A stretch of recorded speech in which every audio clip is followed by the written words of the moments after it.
अस्सलाम वालेकुम। अच्छा, लास्ट क्लास में हमने कॉन्फ़िग मैप्स के बारे में देखा था कि हमारी एप्लीकेशन से रिलेटेड कोई भी जनरल इन्फॉर्मेशन अगर हमने चेंज करनी हो, तो उसके लिए हम कॉन्फ़िग मैप्स का यूज़ करते हैं। जैसे हमने डेटाबेस वगैरह का कोई नाम चेंज करना हो या कोई एपीआई वगैरह चेंज करनी हो या जो हमारी एप्लीकेशन का कंटेंट है, तो बजाय कि हम छोटी से छोटी चीज़ों के लिए भी पूरी डॉकर फ़ाइल को चेंज करें, हम क्या करते हैं कि हम उसको कॉन्फ़िग मैप के थ्रू क्रिएट करते हैं। और जो भी जिंक्स करनी हो वो हम कॉन्फ़िग मैप के थ्रू ही करते हैं, ठीक है? तो लास्ट क्लास में हमने ये चीज़ देखी थी कि जो कॉन्फ़िग मैप है ना उनको बेसिकली हमने YAML फ़ाइल के थ्रू क्रिएट किया था और बाद में उसी की ही deployment file YAML deployment file बनाई थी। लेकिन आज की क्लास में हमने ये देखना है कि जो कॉन्फ़िग मैप है इनको हम थ्रू कमांड्स भी क्रिएट कर सकते हैं। तो हम क्या करेंगे कि हम हमारी जो सोर्स फ़ाइल होगी हमारी वो लेंगे, ठीक है? उसको फिर हम उस फ़ाइल को ना कॉन्फ़िग मैप जो है ना उसका जो हम कमांड के थ्रू क्रिएट करेंगे और बाद में हम एक डिप्लॉयमेंट फ़ाइल बनाएँगे और उसमें जो हमने कॉन्फ़िग मैप क्रिएट किया होगा उनका रेफ़रेंस देंगे। तो इस तरह हमारी डिप्लॉयमेंट फ़ाइल बन जाएगी और फिर हम अपनी जो भी हमारी सोर्स फ़ाइल है उसको कंटेनर के थ्रू एक्सेस करेंगे और देखेंगे कि हमें वही फ़ाइल जो है ना वो कंटेनर में एक्सेस हो रही है। और फिर लास्ट में हम सीक्रेट्स के बारे में भी डिस्कशन करेंगे।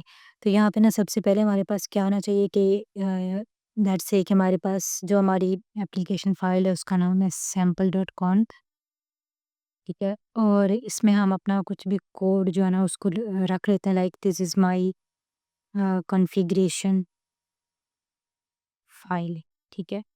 तो इसको अब हमने सेव करना है कंट्रोल एस से। अब हमने क्या करना है कि हमने थ्रू कमांड हमने कॉन्फ़िग मैप क्रिएट करने हैं, ठीक है? तो हमारे पास उसके लिए कमांड होती है kubectl क्रिएट, ठीक है? यहाँ पे आपने कमांड देनी है kubectl क्रिएट कॉन्फ़िग मैप, ठीक है? और उसके बाद आप कॉन्फ़िग मैप का कुछ भी नाम दे सकते हैं, ठीक है?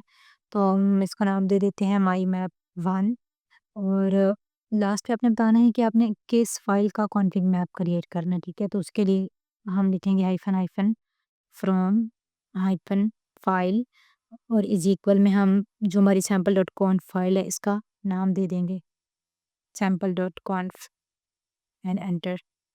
यहाँ पे देखिए मैं बता रहा है कि कॉन्फ़िग मैप माई मैप 1 नाम से हमारा कॉन्फ़िग मैप क्रिएट हो गया, ठीक है? तो क हमने कॉन्फ़िग मैप तो क्रिएट कर ली है, यही चीज़ हमने लास्ट क्लास में थ्रू YAML फ़ाइल भी क्रिएट की थी, बट अब हमने क्या किया कि अब हमने थ्रू कमांड ये क्रिएट की है।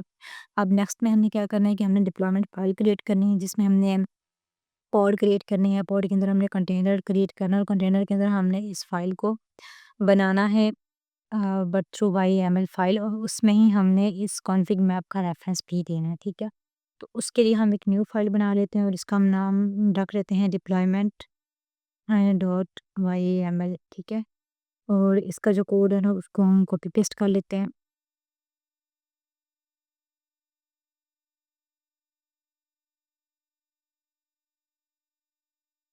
तो इसको कंट्रोल एस से सेव ठीक है, यहाँ पे अब देखिए सबसे पहले तो एपीआई वर्ज़न मेंशन है apps/v1 उसके बाद काइंड में डिप्लॉयमेंट है, ठीक है? क्योंकि हम डिप्लॉयमेंट फ़ाइल क्रिएट कर रहे हैं। मेटाडाटा में हमने डिप्लॉयमेंट का नाम दिया है कॉन्फ़िग मैप डिप्लॉयमेंट, उसके बाद स्पेसिफ़िकेशन में हमने बताया कि हमें कितने रेप्लिकास चाहिए, ठीक है? क्योंकि जो डिप्लॉयमेंट होती है वो रेप्लिका सेट को भी मैनेज करती है, तो इसमें हमने एक ही रेप्लिका रखा है, ठीक है? सिलेक्टर मैच टेबल में हमने ऐप कॉन्फ़िग डेमो जो है ना वो मैच टेबल दिया है और रेप्लिकास का मतलब हमने अगर मतलब एक रेप्लिका रखा है मतलब एक पॉड अगर डिलीट हो जाती है तो डिप्लॉयमेंट या रेप्लिका सेट क्या करेगा कि ऑटोमेटिकली एक न्यू पॉड रिक्रिएट कर देगा। तो वो जो न्यू क्रिएट करेगा उसकी सारी कॉन्फ़िगरेशन कैसी होनी चाहिए, तो उसके लिए हमने टेम्पलेट में बताया कि जिस भी ऐप का कॉन्फ़िग डेमो मैच टेबल होगा सेम वैसी ही न्यू पॉड भी क्रिएट करनी है। उसके बाद स्पेसिफ़िकेशन में हमने कंटेनर की इन्फॉर्मेशन दी है कि कंटेनर का नाम एनजिनिक्स कंटेनर है, उसमें इमेज भी एनजिनिक्स की यूज़ हो रही है। और यहाँ पे अब हमने ये वॉल्यूम माउंट्स में हम बेसिकली क्या बता रहे होते हैं कि जो हमारी एप्लीकेशन है वो कंटेनर में किस जगह पे होगी, ठीक है? तो वॉल्यूम माउंट्स में पहले तो वॉल्यूम का नाम दिया कॉन्फ़िग वॉल्यूम, ठीक है? अमाउंट पाथ में देखेंगे हमने क्या है कि स्लैश ईटीसी के अंदर कॉन्फ़िग नाम की डायरेक्टरी होगी और उसके अंदर हमारी जो एप्लीकेशन की फ़ाइल है सैंपल डॉट कॉन्फ वो यहाँ पे होगी, ठीक है? और सब पाथ भी इसका सैंपल डॉट कॉन्फ है। और यहाँ पे अब जो वॉल्यूम्स होता है इसमें बेसिकली हमने जो कॉन्फ़िग मैप क्रिएट किए होते हैं उनका रेफरेंस देना होता है। तो वॉल्यूम्स में पहले हमने नेम जो ऊपर वॉल्यूम का मेंशन किया, वॉल्यूम अमाउंट्स का कॉन्फ़िग वॉल्यूम वो मेंशन किया और नीचे हमने रेफरेंस दिया है जो हमने कॉन्फ़िग मैप क्रिएट किए थे। पहले कॉन्फ़िग मैप उसकी हेडिंग दी है, नेम में माई मैप 1 क्योंकि हमने माई मैप 1 नाम से ही कॉन्फ़िग ऐप क्रिएट किया था तो उसका रेफरेंस हमने यहाँ पे दिया, ठीक है? तो इसको हमने सेव कर लेना है और अब हमने इसको अप्लाई कर देना है। तो अगर हम पहले यहाँ पे चेक करें क्यूबसीटीएल गेट कॉन्फ़िग मैप, ठीक है? तो यहाँ पे देखें जो माई मैप 1 है ये हमारा क्रिएट हुआ है 1 मिनट 3 मिनट 38 सेकंड अगो, ठीक है? और अब हमने क्या करना है कि जो डिप्लॉयमेंट फ़ाइल हमारी रेडी है इसको अब हमने अप्लाई करना है तो उसके लिए कमांड है क्यूबसीटीएल अप्लाई -f एंड फाइल का नेम है डिप्लॉयमेंट डॉट वाईएमएल, ठीक है? तो यहाँ पे वो बता रहा है कि कॉन्फ़िग मैप डिप्लॉयमेंट है ना वो क्रिएट हो गई है, ठीक है? तो इसमें भी अब हम चेक कर सकते हैं कि जो हमने इसमें पॉड कही थी, हमने पॉड किस नाम से कहा था? Config map deployment. तो पहले ये चेक कर लेते हैं कि क्या हमारी पॉड जो है ना वो रनिंग है या नहीं। तो क्यूबसीटीएल गेट पॉड्स, ठीक है? तो कॉन्फ़िग मैप डिप्लॉयमेंट नाम से जो हमारी पॉड है वो रनिंग है, उसका स्टेटस रनिंग दिखाया है। 1 बाय 1 मीन्स कि हमने एक ही पॉड यहाँ पे रेप्लिकाज़ में एक ही कहा था तो उसने एक पॉड जो है ना वो क्रिएट कर दी और वो एक जो है ना वो रनिंग है, ठीक है? इसके अलावा अब हमने क्या करना है कि हमने कंटेनर के अंदर जाकर चेक करना है कि क्या हमारी ये जो सैंपल डॉट कॉन्फ फाइल है, ये वहाँ पे प्रेज़ेंट है या नहीं। तो कंटेनर के अंदर किस तरह जाना है उसके लिए कमांड होती है kubectl एक्जीक्यूट हाइफन आईटी मतलब इंटरैक्टिव मोड में और हमने ये दे देना है पॉड का नेम जो कि कॉन्फिग डिप्लॉयमेंट एंड ये कुछ नंबर्स हैं। तो ये अपने नाम मेंशन कर देना लास्ट पे ऑप्शनल होता है बट अब बेटर होता है कि आप जो है ना शेल नेम यहाँ पे इसको बता दें तो हम यहाँ पे slash bin slash bash shell इसको साइन कर रहे हैं, ठीक है? तो अभी हम इसके अंदर कंटेनर के अंदर आ चुके हैं बट हमने जो यहाँ पे एप्लीकेशन का पाथ दिया था ना वो स्लैश ये पाथ दिया था हमने स्लैश एटीसी कॉन्फिग सैंपल मतलब कि हमारी फाइल इस पाथ पे होनी चाहिए। तो हम करते हैं CD slash etc and slash config, ठीक है? यहाँ पे अगर मैं एलएस करूँ तो यहाँ पे देखिए सैंपल डॉट कॉन्फ नाम की फ़ाइल मौजूद है, ठीक है? जो कि हमने कॉन्फिग मैप के थ्रू क्रिएट की है। और इसी तरह अगर हमने यहाँ पे क्या करना पड़ेगा अगर हमें सिर्फ़ यहाँ पे इसका कंटेंट भी हम चेक करें कैट सैंपल तो यहाँ पे देखें this is my configuration file, ठीक है? तो ये भी यहाँ पे हम इसको चेक कर सकते हैं कि हमारी फ़ाइल यहाँ पे प्रेज़ेंट है एंड इसका कंटेंट भी यहाँ पे प्रेज़ेंट है, ठीक है? ठीक है। अच्छा अब इसमें ना हम नेक्स्ट ये देखना है कि अगर हम हमारी जो एप्लीकेशन फ़ाइल को सोर्स कोड होता है उसमें अगर हम कोई चेंजिंग्स करें तो वो ऑटोमैटिकली कंटेनर के अंदर किस तरह से रिफ्लेक्ट होती हैं, ठीक है?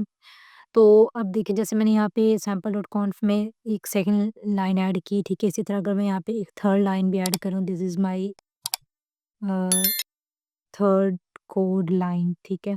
तो ये फ़र्ज़ करें कि जो भी मेरा एग्ज़िस्टिंग एप्लीकेशन का कोड था उसमें मैंने कुछ चेंजिंग्स की। तो अब ये देखना है कि ये ऑटोमैटिकली किस तरह रिफ्लेक्ट होती हैं बगैर किसी डॉकर फ़ाइल को चेंज किए, ठीक है? बगैर इवन के YAML फ़ाइल को भी जो हमारी डिप्लॉयमेंट डॉट YAML फ़ाइल है उसको भी चेंज किए बगैर ये चेंजिंग्स अब ऑटोमैटिकली कॉन्फ़िग मैप के थ्रू किस तरह से रिफ्लेक्ट होती हैं, ठीक है? तो यहाँ पे ये मैंने 2 लाइन्स इसमें ऐड की। उसके बाद मैंने इसको सेव किया, ठीक है। अब यहाँ जब आपने कमांड एग्ज़ीक्यूट करनी है, ये वाली जिसमें सिंपल हमने क्या कहा कि kubectl create config map map 1 हमारे क्योंकि हमारे जो हमने पहले मैं कॉन्फिग मैप क्रिएट किया था उनका नाम मैप 1 है, ठीक है? वो नाम देना है और आगे hyphen hyphen from file sample dot कॉन्फ है। उसके बाद आपने ना ये चीज़ ऐड करनी है, ठीक है? हाइफ़न और YAML dry run client kubectl apply hyphen f and यहाँ पे है हाइफ़न एफ के बाद आप मीन्स कि जो आपकी सैंपल डॉट कॉन्फ फ़ाइल है उसका भी नाम दे सकते हैं, ठीक है? तो इससे मीन्स इस सारी चीज़ से मुराद ये होगा कि आपकी जो माई मैप 1 नाम से कॉन्फ़िग फ़ाइल तो पहले से कॉन्फ़िग मैप फ़ाइल पहले से क्रिएट है, तो ये उसको दोबारा से क्रिएट नहीं करेगा, जस्ट उसको कॉन्फ़िगर करेगा, ठीक है? और उसके बाद आपने एंटर कर देना, तो यहाँ पे देखिए वो बता रहा है कि जो माई मैप 1 है वो कॉन्फ़िगर्ड हो चुकी है, ठीक है? मतलब उसके अंदर जो भी आपने सैंपल डॉट कॉन्फ नाम की फ़ाइल बनाई थी, वो उसमें जो भी कॉन्फ़िगरेशंस हैं वो कॉन्फ़िगर्ड हो गई हैं, ठीक है? उसके बाद अब आपने क्या करना होता है कि आपने जो आपकी जो डिप्लॉयमेंट डॉट यामल फ़ाइल है, इसको इसमें कोई चेंजिंग तो नहीं करनी होती, बट इसको जस्ट आपने रीस्टार्ट करना होता है, ठीक है? इसको बस आप रीस्टार्ट करेंगे और आप देखेंगे कि आपके कंटेनर के अंदर जो एप्लीकेशन है उसका कंटेंट ऑटोमेटिकली अ, अपेंड हो चुका होगा, ठीक है? तो उसके लिए कमांड है,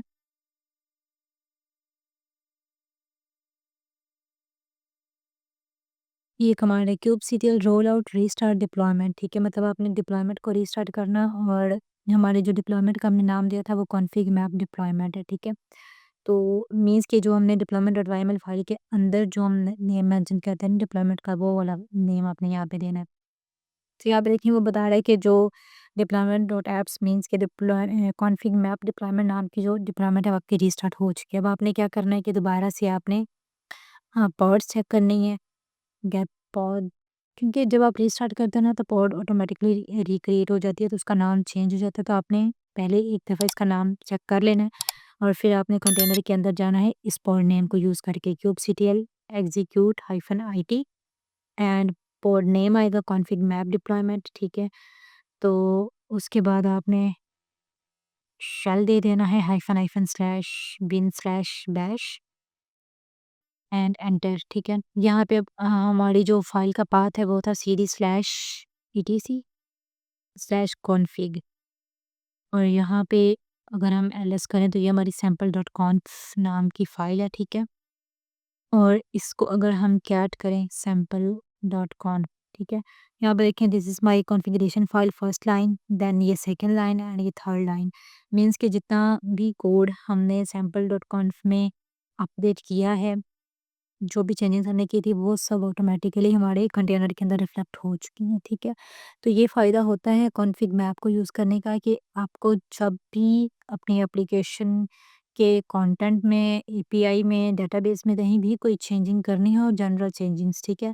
तो उसके लिए आपको सबसे बेस्ट ये है कि आप कॉन्फिग मैप को यूज़ करें, ताकि आपको बहुत ज़्यादा डॉकर फाइल्स को ना चेंज करना पड़े, या बहुत कोई मतलब लेंथी काम ना करना पड़े। ईज़ीएस्ट वे में आप जनरल चेंजिंग्स कर सकते हैं, ठीक है? बट अगर आपका कोई सेंसिटिव डाटा है लाइक यूज़र नेम है, पासवर्ड है, इस तरह की इन्फॉर्मेशन होती है, उसके लिए हम कॉन्फिग मैप को नहीं यूज़ करते, क्योंकि इसमें क्या होता है कि जो भी हमारा कंटेंट होता है ना वो प्लेन टेक्स्ट में होता है, ठीक है? तो ये सिक्योरिटी के लिहाज से अच्छा नहीं है, ठीक है? तो इसके लिए फिर हम क्या करते हैं कि हम सीक्रेट्स को यूज़ करते हैं, उसमें हमारा जो डाटा होता है ना वो मतलब प्लेन टेक्स्ट में नहीं होता, उसको हर कोई नहीं रीड कर सकता, बस जिसको आपने एक्सेस दी होती है। मतलब कि जब आप कंटेनर के अंदर लॉगिन करते हैं, बस आप तब ही उसको एक्सेस कर सकते हैं, ठीक है? तो अभी नेक्स्ट हमें ये देखना है कि सीक्रेट्स किस तरह से क्रिएट होते हैं, ठीक है? एंड देन हम उन सीक्रेट्स को जो भी मतलब हमारी सेंसिटिव इन्फॉर्मेशन है, यूज़र नेम, पासवर्ड वगैरह, उनको अगर हमने चेंज करना हो तो उनको हम थ्रू सीक्रेट्स किस तरह से चेंज कर सकते हैं। तो सीक्रेट्स के लिए हम क्या करते हैं कि हम एक न्यू फाइल क्रिएट कर लेते हैं, और उसमें जो भी हमारा सेंसिटिव डाटा है उसको पहले पुट करते हैं, ठीक है? तो यहाँ पे हम जो हमारी फाइल है उसका नाम लेट्स से हम रख लेते हैं क्रेडेंशियल्स डॉट टीएक्सटी, ठीक है? इसके अंदर हमारा कोई भी सेंसिटिव डाटा रहेगा, ठीक है? तो इसमें हम क्या करते हैं कि हम कहते हैं यूज़र नेम जो है वो हमारा एडमिन है, एंड जो पासवर्ड है वो कुछ भी हम सेट कर लेते हैं, ठीक है? लाइक पासवर्ड 123, ठीक है? माई पासवर्ड 123, ये हमारा पासवर्ड है, ठीक है? लेट्स से कि ये मतलब बहुत ही सेंसिटिव इन्फॉर्मेशन है, तो आपने इसको थ्रू सीक्रेट्स किस तरह से सेव करना है, या इन फ्यूचर अगर आपको इस इन्फॉर्मेशन को चेंज भी करना पड़े, तो आप थ्रू सीक्रेट्स किस तरह से इसको कर सकते हैं, ठीक है? तो ये हमारी फाइल है क्रेडेंशियल्स डॉट टीएक्सटी, इसके अंदर हमारी ये सेंसिटिव इन्फॉर्मेशन है, इसको अब हमने सेव करना है, कंट्रोल एस से, ठीक है? उसके बाद अब सीक्रेट्स को क्रिएट करने के लिए कमांड होती है kubectl create secret, then generic. अब जेनेरिक के बाद आपने क्या करना होता है कि जो भी आप अपने सीक्रेट फ़ाइल का नाम रखना चाहते हैं, वो आप नाम रख सकते हैं। लाइक मैं रखती हूँ माय सीक्रेट, ठीक है? उसके बाद किस फ़ाइल का आपने सीक्रेट क्रिएट करना है, तो वो अगेन आपने hyphen hyphen from hyphen file, और फ़ाइल का आपने जो भी नाम रखा है लाइक क्रेडेंशियल्स डॉट टीएक्सटी, तो वो नाम आपने यहाँ पे दे देना है। क्रेडेंशियल्स डॉट टीएक्सटी, तो यहाँ पे माय सीक्रेट नाम से सीक्रेट फ़ाइल आपकी जो है वो क्रिएट हो चुकी है, ठीक है? इसको आप चेक भी कर सकते हैं, kubectl गेट सीक्रेट। यहाँ पे देखें, नेम माय सीक्रेट है, ये टाइप ओपेक है। ओपेक का मतलब होता है कि लाइक ये आप आपको प्लेन टेक्स्ट में नहीं नज़र आएगा, ठीक है? डाटा इसमें 1 है एंड कब क्रिएट हुआ, 10 सेकंड्स तक वो क्रिएट हुआ, ठीक है? तो अब हमने कॉन्फिग मैप की तरह, आप समझ लें कि कॉन्फिग मैप तो क्रिएट कर लिया, बट अब हमने डिप्लॉयमेंट फाइल जो है ना वो बनानी है। सेम इसी तरह अब हमने सीक्रेट्स तो क्रिएट कर लिए, बट हमने डिप्लॉयमेंट फाइल अब इसकी बनानी है, ठीक है? तो उसके लिए भी हम एक डिप्लॉयमेंट फाइल बनाते हैं, उसका नाम हम जस्ट डिप ठीक है, डिप्लॉयमेंट डॉट YAML उसका नाम रखते हैं। एंटर, यहाँ पे अब हमने इसका कोड दे देना है। अच्छा, इसमें ना ये मतलब सेम कॉन्फिग मैप की तरह ही है, इसको हम सेव कर लेते हैं। इसमें देखिए एपीआई वर्जन है, फिर काइंड में डिप्लॉयमेंट है, ठीक है? मेटा डाटा में डिप्लॉयमेंट का नाम हमने दिया सीक्रेट एनवायरनमेंट डिप्लॉयमेंट, ठीक है? क्योंकि जो सीक्रेट्स है ना, इनको आप थ्रू एनवायरनमेंट वेरिएबल भी सेव कर सकते हैं, तो हमने इसका नाम जो है ना वो एनवायरनमेंट सीक्रेट एनवायरनमेंट डिप्लॉयमेंट रखा है। रेप्लिकास इसमें भी 1 है, और मैच लेबल में सीक्रेट एनवायरनमेंट डेमो, ठीक है? टेम्पलेट में भी वही चीज़ मेंशन है। इसमें जो कंटेनर है ना, उसका नाम हमने ऐप कंटेनर रखा है, और इमेज इसमें एनजिनिक्स ही यूज़ हो रही है, ठीक है? और उसके बाद एनवायरनमेंट फ्रॉम मतलब जो सीक्रेट का रेफरेंस हमने देना है, जो भी हमने सीक्रेट फाइल का नाम रखा है, वो आपने सीक्रेट रेफ़रेंस में उसका नाम मेंशन कर देना माय सीक्रेट, ठीक है? और उसके बाद आपने इस फ़ाइल को भी क्रिएट करना है, ठीक है? तो मतलब अप्लाई करना है, तो उसके लिए आपने सेम वही कमांड kubectl अप्लाई हाइफ़न है, और फ़ाइल का नाम है dep.yaml। तो यहाँ पे देखें, ये सीक्रेट एनवायरनमेंट डिप्लॉयमेंट भी फ़ाइल जो है ना वो क्रिएट हो चुकी है, ठीक है? यहाँ पे भी अब हमने क्या करना है कि हमने ये कंटेनर के अंदर जाना है, तो kubectl गेट पॉड्स, पॉड का नाम उसके लिए हमें पता होना चाहिए। तो यहाँ पे सीक्रेट एनवायरनमेंट डिप्लॉयमेंट पॉड जो है ना वो हमारी रनिंग है, ठीक है? इसको अब हमने यूज़ करके तो कंटेनर के अंदर जाके चेक करना है अपनी क्रेडेंशियल्स फ़ाइल को, ठीक है? तो कंटेनर के अंदर जाने के लिए हमारी कमांड होगी kubectl एग्जीक्यूट हाइफ़न IT, और पॉड का नेम,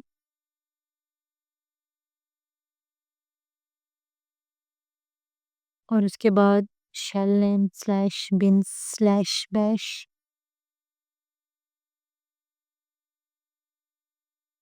सीक्रेट,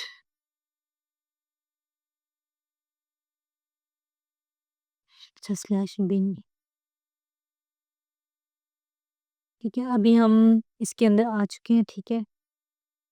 तो अब हमने इसको क्या किया था कि अ, हमारी जो फ़ाइल थी वो माय सीक्रेट नाम से फ़ाइल थी, तो हम चेक करते हैं सीडी माय सीक्रेट्स,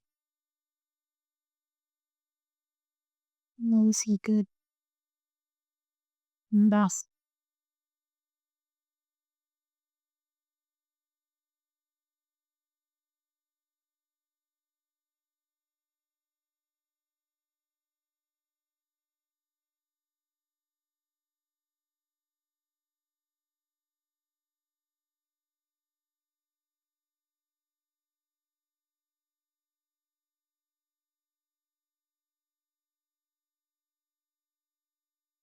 अच्छा, यहाँ पे ना हमने एक मिस्टेक कर दी है कि हमें मतलब ना कंटेनर के अंदर हमने माउंट ही नहीं किया था कि हमारी जो सीक्रेट फाइल है वो कहाँ पे पड़ी होगी। तो हमें क्या करना है कि उसको पहले माउंट भी तो किसी बात पे करना है कि लाइक हमारी जो सीक्रेट फाइल है वो स्लैश ETC में पड़ी होगी या स्लैश TMP में पड़ी होगी।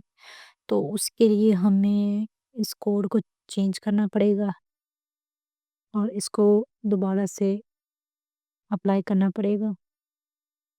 ये कंट्रोल S जो यहाँ पे देखें इसमें भी सेम वही वॉल्यूम माउंट्स में हमने वॉल्यूम का पहले नाम दिया सीक्रेट वॉल्यूम और ये mount path slash etc slash secret. तो इसके अंदर हमारी क्रेडेंशियल्स डॉट टीएक्सटी फाइल पड़ी होगी, ठीक है।